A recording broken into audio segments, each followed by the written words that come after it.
20 ഭൗതിക സാമ്രാജ്യങ്ങളെ ഭരിച്ച ഉമറിനോട് ഒരു നാടൻ മനുഷ്യൻ വന്നിട്ട് പറഞ്ഞു, ഉമർ, എനിക്ക് ധരിക്കാൻ വസ്ത്രമില്ല. ഉമർ, അമീറുൽ മുഅ്മിനീൻ, എനിക്ക് ധരിക്കാൻ വസ്ത്രമില്ല, അങ്ങൊന്ന് എനിക്ക് വസ്ത്രം തന്നാലും. അദ്ദേഹത്തെ പരീക്ഷിക്കാൻ വേണ്ടി ഖലീഫ ഉമർ ചോദിച്ചു, ഞാൻ വസ്ത്രം തന്നില്ലെങ്കിൽ നീ എന്ത് ചെയ്യും? ചോദ്യത്തിന് ആ മനുഷ്യൻ പറഞ്ഞു, ഞാൻ എന്ത് ചെയ്യാനാ ഉമറേ? സാമ്രാജ്യങ്ങളെ ഭരിക്കുന്ന ഭരണാധികാരി, അരോഗതിടഗാത്രൻ, കായബലം കൊണ്ട് അതിശയിപ്പിക്കുന്ന ആകാരഭംഗി, ആയോധന മുറകളിൽ പയറ്റിത്തെളിഞ്ഞവർ, ജാഹിലിയത്തിന്റെ കൊട്ടേഷൻ പാർട്ടിയുടെ ഡയറക്ടർ, ഇങ്ങനെ എമ്പാടും യോഗ്യതകൾ ഉണ്ടായിരുന്ന താങ്കളെ നേരിടാൻ എനിക്ക് സാധ്യമല്ല.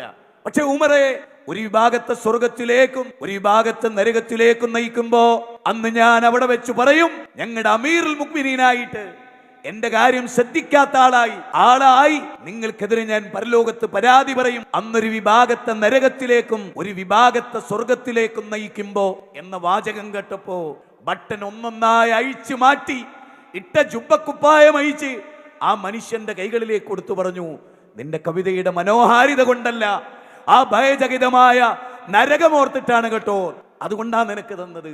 ആ നരകമാണ് ഉമറിനെ നിയന്ത്രിച്ചത്. ആ നരകം എന്നെയും നിങ്ങളെയും നിയന്ത്രിച്ചത്. ആ നരകമാണ് ഖലീഫ ഉമറിനെ നിയന്ത്രിച്ചത്.